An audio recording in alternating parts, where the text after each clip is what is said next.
So we're going to try to go through Exodus 5:1-5 in this Bible in Bits video. I'm going to work through the Hebrew and just read the LEB as backup, and then we're going to break it down. Ve'charbo u'Moshe va'Aaron, and after these things, the verse prior, 4:31, Moses and Aaron, they came, or they approached, Vayomru el Pharaoh, and they went and they spoke to Pharaoh. Ko amar Yah Elohei Yisrael, thus says Yahweh, the God of Israel. Shalach et ami vayachugu li bamidbar. He gives a command in the imperative. We say they, Moshe and Aaron. We don't know right now from this verse if it's Moshe speaking or Aaron, but together they speak. We can say with one voice they are messengers, and the message to Pharaoh is a command. Mind you, this person who says he purports to be a god. The command is Shalach et ami, send my people. We might hear that in endearing terms, my people, but you have to hear it how Pharaoh hears it. They're fucking my people. I own them. Notice how ami, my people, for God is beautiful, sonship. But Pharaoh's is property, slaves. Shalach et ami, send my people, not your people. Ve yachogu, and they will keep a chag, they will hold a feast, li, to me, bamidbar, in the wilderness. It is like Yah saying, they will celebrate me, they will orbit me. This chag is related to chug, which is a circle, and to chagag is to go in a circle or dance in a circle. They will come around me. But it's like Yah honors Pharaoh's position and where he is. This could be a hearkening back to Genesis 11 and Deuteronomy 32, the division of the peoples. He's not going to do it in Egypt, which where it is, the wilderness is like tohu vavohu. He's going to do new creation again. Verse 2, Vayomer Pharaoh, and he said, Pharaoh, so he replied, Mi Yah, who is Yah? Asher eshma bekolo, who is Yah that I should obey his voice? And you can say obey because we know this in the Shema, here means to obey. It's in the call imperfect, who is Yah that I will obey his voice? It seems like Pharaoh is really showing he has no interest in obeying. So a good way to translate this is, who is Yahweh that I will obey his voice? To do what? Le'shalach et Yisrael, to send Israel. Pharaoh has a lot of slaves. Moshe and Aaron are standing there as messengers. In verse 1 that I just read, they reduced the particular slaves he's talking about to Israel when they said, thus says Yahweh, Elohei Yisrael, the God of Israel. So it's a subset of all the slaves within Egypt. Some of those slaves are Israelites. The Egyptians enslaved a shit ton of people, but claimed to be God over all of the ones that they enslaved. Pharaoh is God of them, right? But Yahweh contests with that and says, out of these people, send Israel, because I'm the God of Israel, not you. So we go back to verse 2. Who is Yahweh that I will obey him? Lishlach et Yisrael, to send Israel. So he knows from that claim, to send Israel. Lo yadati et Yah. I don't know this Yahweh. He answers his own question. He basically says, nobody. He's nobody. When Pharaoh says, I don't know, you can't imagine courtiers, people around him. Okay, there are going to be slaves around him, there are going to be courtiers, there are going to be people in his presence. He is seen as the beholder of mysteries. He is seen as the mechanism by which the welfare of Mitzrayim, Egypt, continues. He's the mountain, in a sense, that all of Egypt orbits around and gives sustenance. He's the conduit by which blessing flows to Egypt. If he says, I don't know, well, then you can imagine people being like, oh, he's nobody. He's not speaking as just a dude who's like, I don't know him. I've never heard about him.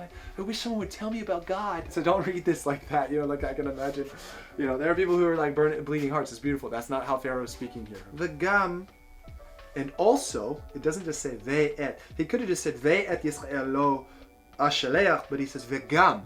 And also, it's like he's emphasizing, I don't know Yahweh, and I'm not sending Israel. Vayomru Elohei, they answer. Elohei ha'ivrim. They now change his title from the God of Israel to the God of the Hebrews. Nikra aleinu. He has caused, it's Nephal, he has met with us, or he has called us, or he has caused us to be called. He's met with us. We've heard him and he's called to us. They're putting themselves in the position that we are messengers. They're re-emphasizing they're messengers. Nelacha, and they command him. Again, this could be adjussive or imperfect, but they say, We must. And they say na, which is a particle in Hebrew, which is like a pleading thing. That's what humble people would say. So they say, nelachana. Okay, we must go. If you translate it just if, it's a command. We go. Na. Nelachana derech shloshet yamim on a 3-day journey.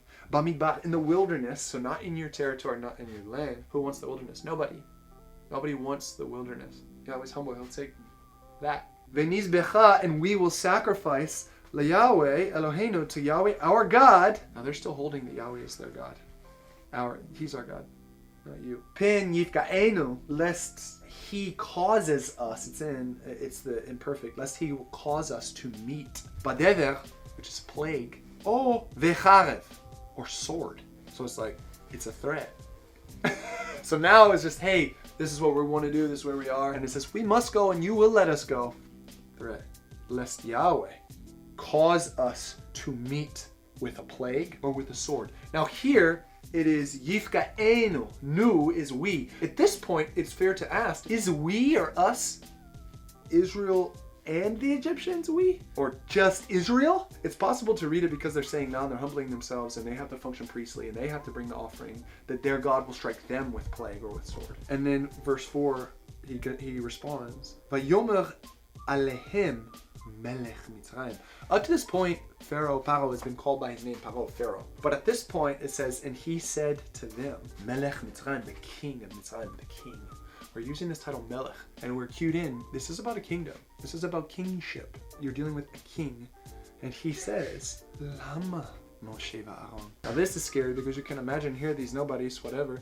We weren't told the introduction, but obviously they're introduced into the court. You can just walk up to the Pharaoh and say whatever the hell you want. So somehow they get an audience with him, and he reiterates their name, and he says, Lama Moshe va'Aaron tachliu. Why do you loosen them? Loosen them. This is a word like, it can mean run wild or let loose. It can also mean, you could imagine, let the reins loose or the bondage loose. Why are you drawing them away? It has kind of a perverse fatherly feel to it, this verb, like you're leading them to wildness. Et ha'am, the people, mima asav, from their work. The people is a singular masculine. What? Him. Why are you drawing him, the people? Why are you drawing him, the people, away from his work? Lechu.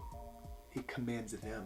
You have to remember, this is now how Pharaoh is treating the messengers. This verse is directed at Moshe and Aaron. They're named. So you have to imagine the messengers of Yahweh not being treated well. And they are commanded. Lechu lesivlotechem. Go back to your slave labor. Sivlotechem, saval, it's the idea of it's heavy, crushing burden you have to carry on the shoulder. In ancient times, when the lowest slaves, they just carry shit. And slaves are easy to come by. For a lot of, in ancient times, particularly in Egypt, and the lowest slaves carry the heaviest things. We have, archaeological digs with slaves with broken vertebrae and herniated discs that never healed or had to heal, and they continued working. And he addresses these two messengers of Yahweh. Go back to your slave labor. He claims over the two messengers of Yahweh, you are my slaves. Verse 5, he says again. Now, you can imagine he's pretty, at this point, very livid, very pissed, very intense. The words are biting and harsh and cruel. Vayomer Paro, and he said, Pharaoh, Hen rabim ata am haaretz. Look, behold. Now he turns the gaze from the two, Moshe and Aaron, and he says, look at all the people in the land. Look how many they are. Hen rabim ata. Look how many now. Am haaretz. Look how many the people of the land are. Vehish batim. You can hear Shabbat in it. And you would cause them to Shabbat. Mis vlotam. From their slave labor, from their forced labor, from their hard labor. You would cause them to Shabbat. That's his understanding of it. And that's indeed what it is.